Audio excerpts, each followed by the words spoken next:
Hello, everyone. Welcome into the Shakespearean Shrew Abroad. I am your Shakespearean Shrew, Karen Finer, lover of all things bard, and this is a decorum be damned entrance into all things literature, theater, and all the weird stuff in between. And today I am so excited to once again be talking to Lance Marsh, professor and head of performance at the Oklahoma City University. Don't want to switch those around, always Don't do do it. it. So, amazing actor and director of many a play, but we're going to be talking about your upcoming direction of Oscar Wilde's The Importance of Being Earnest. And I am so excited. Great. Me You're one of too. my It's favorite people to talk to. yeah. And it's one of my favorite things to talk about because it's just such a play. It really is. And so last time we talked, it was as you in an actor role, right? Playing Falstaff in Merry Wives of Windsor, wearing a fat suit in like 100-degree heat. Yeah, yeah. Uh, is there a difference in your relationship with a production that you are directing versus a production that you are acting in? Oh, yeah. Well, acting, yeah, I'm just responsible to the character. Directing, I'm responsible to everybody. It's just there's a lot that rides on it, and I think people who people who love to direct are one of two kinds of people: people who love to control everything, or people who love to be a kind of conduit for service. I think I'm a little of both, to be honest. But I'm just being honest with you. But the idea is that um, okay, 2 seconds. I'll just tell you this sort of funny story. When my daughter was 6, she and a playmate asked me what a director does, and I tried to explain to them what a director does. And I tried to use a lot of fancy language, but you don't do that with a 6-year-old. So finally, I boiled it down, and I literally said this to them. I remember I said, "Well, when I direct, I just say yes and no a lot." And when it came out of my mouth, I thought, "Well, that's the dumbest thing I've ever said." But the two 6-year-olds went, "Okay, I got it," and they walked off, and they were great. And the more I think about it, the more I think that's really what a director does. A director looks at something, at a design, at an acting moment, at a whatever, and goes, "Yes, that's great. Let's do more of that." Or, "Not that. Maybe we could do this." Or, "That's cool. Could it be blue?" That sort of thing, so that that you're constantly being asked to feedback on stuff. So that as an actor, I'm just trying to remember my lines and not fall off the stage, right? It's a much easier gig in some ways. I love it. So was one of the 6-year-olds the lovely Lily? Yes, yes, yeah, yeah, yeah. Who you've Oh man, also had on your show. her. So I know. Yeah, no. Uh, And that changed so much in terms of her trajectory. yes, I probably did. Yeah, the how much damage did I cause by being a theater person and have a kid? It was, yeah, it's arguable, So but when we're talking about directing, a mhm. big part of directing, a big part of the yes and no comes from the very beginning, right? Where you're talking about the staging, the vision of the play, and of course, casting. And you mentioned to me that, oh, well, you can talk to the two Gwendolyns. And I was going, two Gwendolyns? In the importance of being earnest? You mean the two Ernests? Wait a second, what? And then I realized that this production has two different casts. Yep, yep. And then all the questions came because with two different casts, one, you've got to cast both of those. Do you try to cast them similarly, or do you try to cast them for their different visions of the roles that they're going to be playing? Do you want the productions to be as similar to one another as possible, or do you allow for deviation based on the choices of the actors? I have questions. Yes. Well, I have answers, and probably answers that will give you more questions, Karen. So, I mean, but yeah, so I can tell you that there is a functional reason to do it, and then there is a philosophical reason to do it.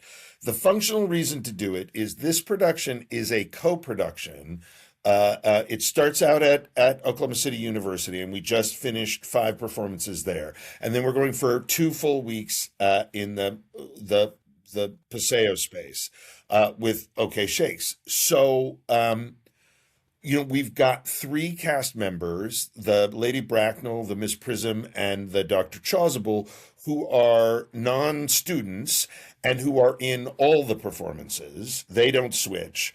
And then we have 2 different sets of 6 characters. You have Jack and you have Algernon, you have Gwendolyn and you have Cecily. And then I have Lane, who is the servant in the first act, who is also playing Merriman, the servant in the second act, and then a maid who shows up in the second act. And I divided Merriman's lines between the 2 of them and created a couple of other funny little circumstances. So I've got 6 and 6. And this makes sense from a student perspective because I want to give the students an opportunity of working with these great community actors, and I need to get enough of them on stage that opportunity is being served out. So the functional reason for having 2 casts is because I have a number of students that I want to have this opportunity with. The philosophical thing is that I always find that you can't cast them to have them be the same. That if you try to cast them to do like who's mirroring whose choices are, so what you're going to get is you're going to get 2 totally different sets of imaginations, similar concept, similar starting point, but filtered through a different artist. One thing I talk to my students a lot about, and I just think this is true of actors in general, is that every Juliet is going to be different because every actress playing Juliet is different.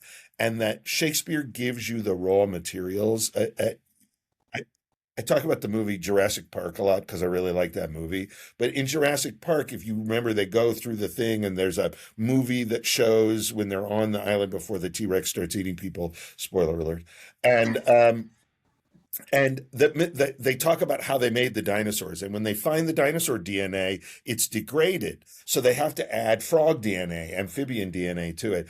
And I had a teacher who once said, the director, the playwright, give you the dinosaur DNA, but you have to add your own frog DNA to it. And everybody's frog DNA is a little different. And so what you're going to get is the same dinosaur DNA, the same structure of the play, the same lines, but 2 totally different ways of filtering that. And then not only that, but then the production moves further because it's not just about what you're doing, but what your partner's doing. So every Jack has their own spin on Jack, and then their Algernon has a spin on Algernon, and those 2 things are going to interact differently. So you have very different productions from the exact same starting model. And to me, I think that's exciting. That is very exciting. I would have to go see the play twice. Yeah. Yeah, right. Exactly. So were there any surprises for you when you were casting? Um, oh yeah, there are always surprises. I think, especially if you work at a university like I do, you know the student body pretty well. So you have sort of an idea that, oh, this person will be good in this part. And, oh, I think, but almost every single time I've cast something, somebody's come in and I've gone, well, that's not oh, wow, that's really, oh, no, no, I'm definitely going with that. So yeah, you get surprised by stuff like that all the time. I had, um, I also sort of surprised by people that I already knew. My colleague Jeannie Scholler, who's playing Lady Bracknell, we talked about Bracknell a lot, and it's one of those great parts for an actress of a certain sort of stature to play. Jeannie's quite small, and I told her when we were talking about it, I said, Bracknell's a battleship. and you're a destroyer, so we're gonna have to figure that out. And she came into the first rehearsal with battleship guns, and I was like, okay, cool. That was a surprise. That was so easy for her to make that. The I'm always surprised by the interface between a bunch of actors, these students who've worked together a bunch, and these community actors, and how closely knit those bonds have become so quickly. The company feels like one really tight company now, after a very short amount of time of being together. So that's surprising to me too, I think. And one of our, Miss Prism is our lovely Denise Hughes, who is one of our merry wives. Right. And so I was so excited to see her on the cast. Is it helpful to have some of these familiar, like you were just talking about, people you're familiar with, people whose styles and attitudes you're familiar with to help you when you're dealing with younger actors? Oh yeah.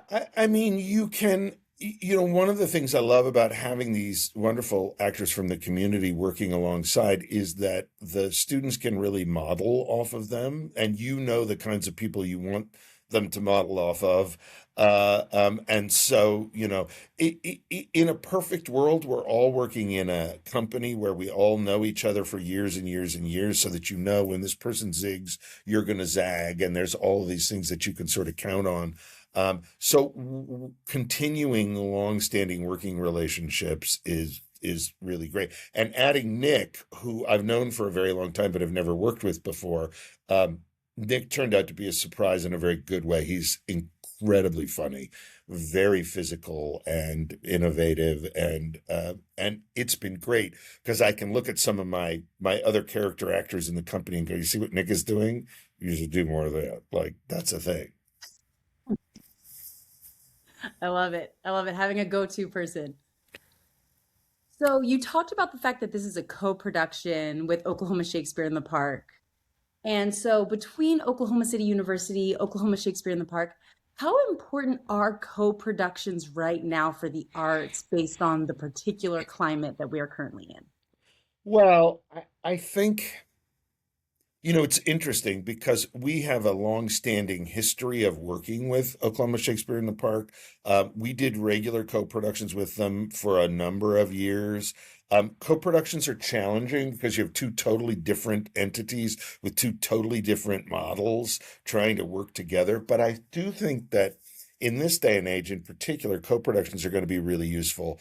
The thing about a co-production is, just like any relationship you're in that works is going to be because everybody thinks they're getting more out of it than they're giving.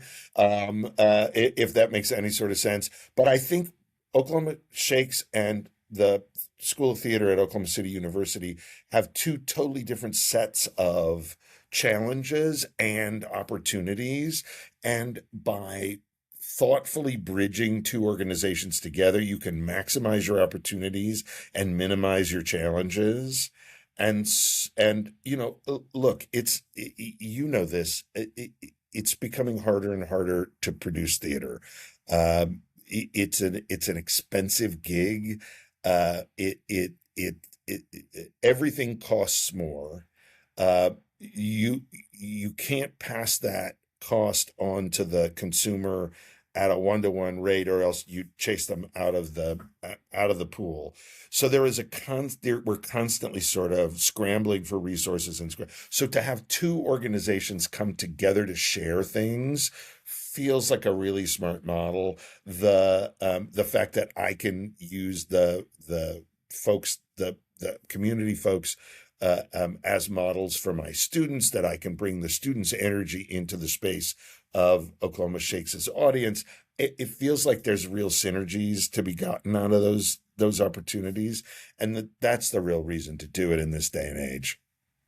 And speaking of synergies, we're talking about bringing Oscar Wilde into a forum where, predominantly it's Shakespeare, right? It's Oklahoma Shakespeare in the Park. But I feel like there's a synergy also between Oscar Wilde and William Shakespeare. Um, and you have not produced, sorry, you've directed this play multiple times. Yeah. So, what is the appeal of this particular show for you? how does it connect to your, because you've also done a lot of classical work. How does it connect? How is it different? It's well, I would argue it's a take. Listen, you're not getting me to come on here and not have a take.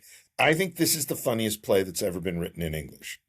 I think it is. No, I do. I mean, in on many levels, it is a perfect play for a comedy. It is. It is smart. It moves quickly.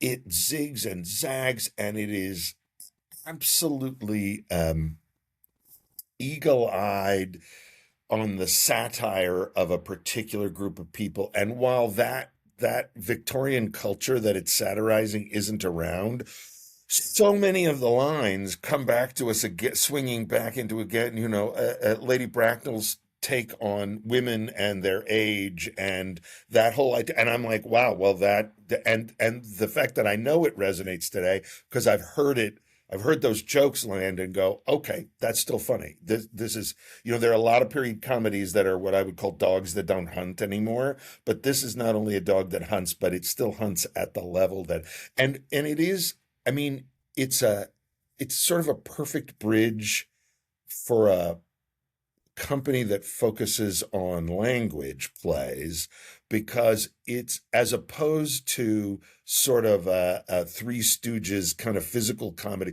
Well, there's some physical comedy in the production too, but that it's so much based on listening and wit and turns of phrase and and and that feels very much like the best of Shakespeare's comedies as well. So I would consider this a natural offshoot of the kind of stuff that Oklahoma Shakespeare does regularly and well anyway. And we also thought it would be great to have something that is romantic in and around Valentine's Day. And boy, couldn't we all use a comedy at this time of our world? Well, and I love that you said all of that because I love this play. I think that you're spot on. But what would you say to the critics that think that this production doesn't have, that this play as a whole doesn't have depth, that would call it heartless, like Shaw did, for instance? Well, Shaw thought everything that Shaw didn't write to be a little heartless. If you're gonna, I love Shaw, but if you're gonna throw Shaw at me, let's open up Shaw's plays a little bit, and we can find someone who's so intellectually driven that the humanity of the characters is bled completely out of the. I mean, at his worst, I think he's that. At his best, he's very comparable to what Wilde is doing in Earnest. And in fact, I would put, he's doing something different, but he's doing it with the same kind of panache of language. And that always feels like it's on the surface of things to a 21st century theater goer, at least. Okay. Let's give Shaw a certain amount of point. Wilde isn't writing a play about three-dimensional people that we really want to emulate and be. He is in fact poking fun at a world that is two-dimensional and facile, and one of the things that's so funny about doing a play like this over and over again is you always learn something new, right? One of the things that has jumped out at me in working on this is how many times characters, particularly Jack, talks about the truth as if it was the most horrific. And we think about, oh, we want theater to tell the truth. He says at the end of the play, it's a horrible thing for a man to realize that all his life he's been doing nothing but talking the truth when he thought he was lying. And he says, can you ever forgive me? And Gwendolyn says, I can, because I feel you're sure to change. And that's sort of that. And I think it's incredibly witty and fun. And, we're not supposed to look at these people and go, I want to be like Jack. I want to be like Algernon. I don't want to be like this. And there's something kind of, something about the two-dimensionality of the characters that I think is great. But I also think we can recognize in them moments of vanity, moments of self-righteousness, moments of uh, uh, uh, um, even some of our cruelty that we should make fun of. And that's the great thing about satire. And frankly, if we can satirize these people, maybe that gives permission for other people to satirize things that are going on in our current society that needs to be satirized as well. I mean, Shaw would have had major agreements with the idea that theater needs to change the world. Maybe this play changes the world by giving somebody else, a cartoonist, permission to draw a cartoon about something that's going on in the real world right now that is so disturbing that we can't look at it in any other way but that way. And I think Wilde felt that way about Victorian society in a lot of ways, and poked fun at it. Uh, so I don't know. I mean, like, I guess that would be my answer to Shaw. Yeah. Well, and I mean, Victorian England, there's a lot of connections that we could make to from Victorian England Yep, to our yep. current I environment. I I totally agree with you. I So agree with you. yes, and I mean, you talked about the truth, and one of I think the most used lines comes from this play. The truth is rarely pure and never simple. I I mean, I just Yes. think it's funny because I've heard so many people be like, "Who is Oscar Wilde?" And I'm going, "I know you know. I know Yeah. you know." Yeah. Yeah. It's an incredibly quotable play. That's the other thing, is that you don't know you're talking Wilde, often very much like you don't know you're talking Shakespeare, but all of a sudden you're like, oh, that came from Wilde. Oh, that came from Shakespeare. Yeah, and particularly this play, right? In matters of grave importance, style is more important than sincerity. Is one of those quotes that I keep coming back to all the time. And I'm like, oh, I've heard people saying that mockingly for years, and now I know exactly it comes from here. Yeah. So you talked about the fact that it's one of the greatest comedies. And it's so interesting because if we look at Oscar Wilde's life, it's a fairly long list of tragedies. Between losing his little sister Isola at 9, his two older sisters, Mary and Emily, they died. They burned to death at a dance. His childhood sweetheart married Bram Stoker. He got accused of plagiarism for his first book of poetry. I mean, it was kind of a rough turn of events. Where does comedy fit in to tragedy? Because I feel like there's a connection. I feel like there's a connection that exists between people who have experienced loss and their ability to create comedy.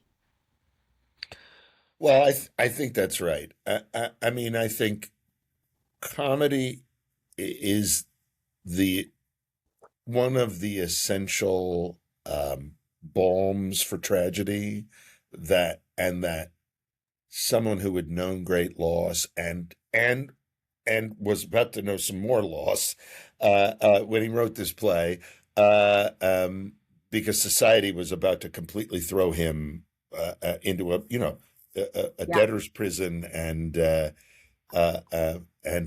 he would never be able to come back home again after those trials. Um, but we need comedy when we've had tragedy. We need to laugh when we've cried. I also think that I think the best comedy is what I would call tragedy about tiny things. And that in a weird sort of way, comedy is us rehearsing for tragedy. I don't know if that makes any sense, but I know that when a person is playing a comedy, when an actor is playing a comedy and knows that they're supposed to be funny, they are not. And that the minute you get an actor to think that they're in a tragedy, Gwendolyn and Cecily are in a tragedy about a tiny thing. This one made up person who's they're supposed to both want to marry. Um, but they have to treat it like a tragedy. Their treating that like a tragedy allows us in the audience to laugh freely, right? If that makes any sort of sense. The tea Yes, scene between the absolutely. two of them is two people fighting for dominance over a man who doesn't even exist. I mean, it's a totally trivial sort of thing, but to them, this is their essence is baked into this. And because of that, they fight in a way that makes us just howl with laughter. And so, yeah, I think comedy is a tragedy about tiny things. Um, so I think that someone who's known tragedy as Wilde has allows him to write the best comedy because of that. And I think what you said is right. You know, up to that point, he is able to turn these tragedies in his life into this ability to appreciate the nonsense of life. After he goes to prison, he can't write. He stops writing. Yeah, That his last play is The Importance of Being Earnest, yeah, and it sold out. It was a great hit, ran for 86 shows, and then got canceled because of everything that then followed. He was very recently exonerated for the charges of sodomy and gross indecency. Um, and I think it goes again to show this idea of identity that exists in the play, the pun of being earnest, of being yourself, of finding that truth, and that truth being something that is not accepted, right? That is, uh, it's hard for me, and I don't know if I know too much. Sometimes I'm like, do I know too much? Where I know what happens when the curtain falls, and it changes it. yeah, Because it's so different from Shakespeare, right? With Shakespeare, he's like this shadow. We don't know much about the man. With Wilde, they showed everything. They opened every aspect of his life to the entire world and publicized it. right. And it affected his work for so long. Yeah, I think that still happens now where we take somebody's personal life and then apply it to what they do, what they write, what they're capable of. What do you think the line is there? Because I don't know. I this coming off of the Super Bowl and watching people react to Bad Bunny and being like, "Oh, it's so funny. I was just thinking about this. Right. I just like the connections. It seems so completely different, and Yeah, yet there's that idea of condemnation of music, of a style, just because it's not something you're used to or that you recognize as yours. And right, therefore it's alien, it's other, it is, grotesque in some way. right. Is that just something that we are going to do as humans Yeah, forever? probably. Have we been doing it since the caves? Are we going to do it till we're back in the caves? Probably. I don't know, Karen. I wish yeah. Here's the thing. This you raise a couple of interesting concepts. The first one is that, Wilde was never able to be entirely himself. So it made him one of an incredibly good observer because he was forced to stand outside of himself to see the world so that he could figure out how to fit in it. Because there wasn't a Oscar Wilde shaped hole in the world for him to fill, right? So he had to fit himself to fill into the world and eventually was unable to do so.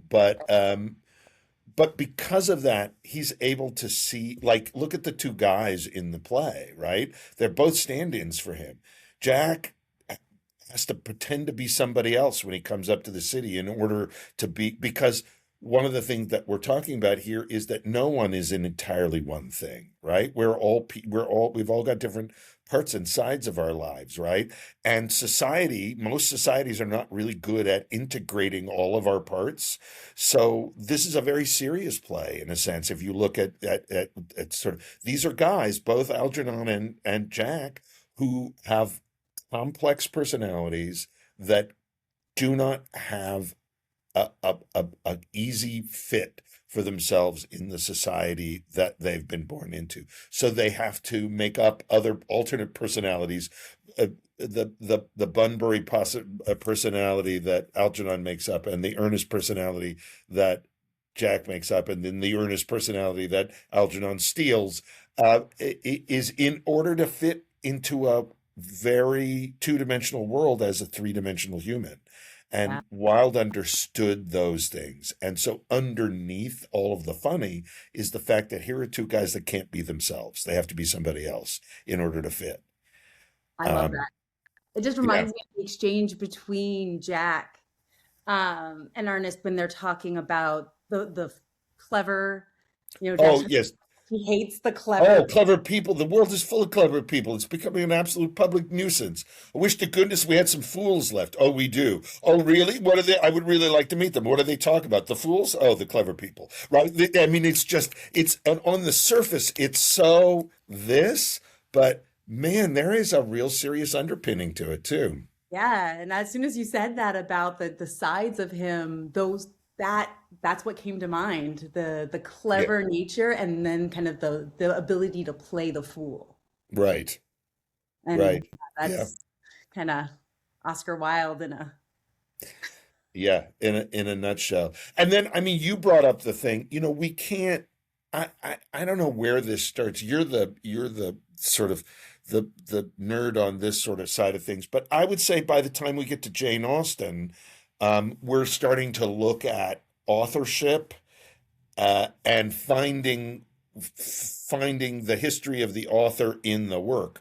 But before early 19th century, certainly, I don't think we have that, right? I mean, we would never. I mean, we can. It's intriguing to read Shakespeare's sonnets and go, "Oh, was he bisexual? Maybe he was," but we don't. We have so little, and there's no sort of history of that. But from the early 19th century, I think we're starting to see this. So of course we're going to find Wilde in his plays. And I don't think you know too much to know about Wilde. I don't think you know too much about Tennessee Williams if you know about his sister and his complicated relationship with family. If you're going to read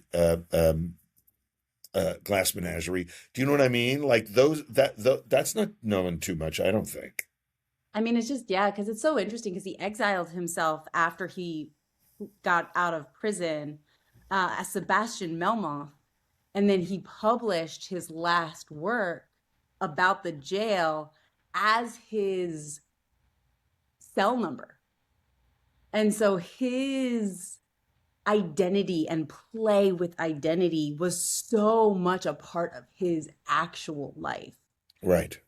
And it resonates so much, which I think is one of the reasons that this play is the play that we keep seeing from Wilde. Because the other plays are still very funny. The whole series is very funny. Oh But yeah. it's this play that is the one that gets produced and the one, because I think it again, we see Wilde in it so much. Well, and it makes you think, you know, Shakespeare got to have a full run of his career. But you think about these great playwrights who got cut off early on, like you read Cherry Orchard and you go, man, what could Chekhov have done next if tuberculosis hadn't claimed him in his early 40s? What could Wilde have done if this was like he was such a young man?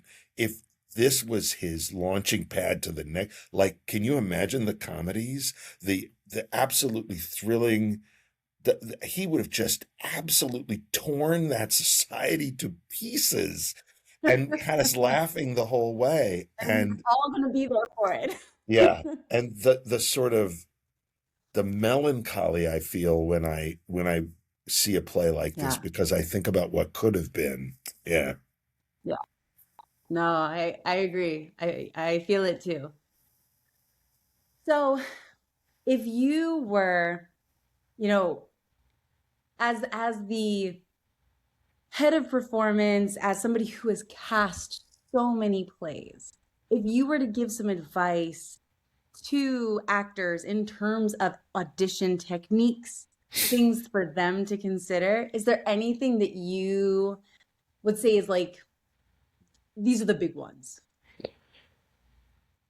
Yeah, I think a couple things. I would highly suggest that actors get to know themselves. Because, we talk about playing a character. Um, but the only way I know how to play the character is at least filtered through my own experience. And the more I know myself, the more of me I can bring to the work. And the thing is, I'm going to cast you because I see this thing that is a unique way into it. And if you come in and don't try to give me what I want. That's the main thing. I feel like actors are constantly coming in and going, oh, if I just do the if I pick the two right pieces, it's sort of like an international jewel heist, right? Like I'm going to sneak in and I'm going to learn the combination and I'm going to just pick that roll out of the safe and run away with it. But it doesn't work that way.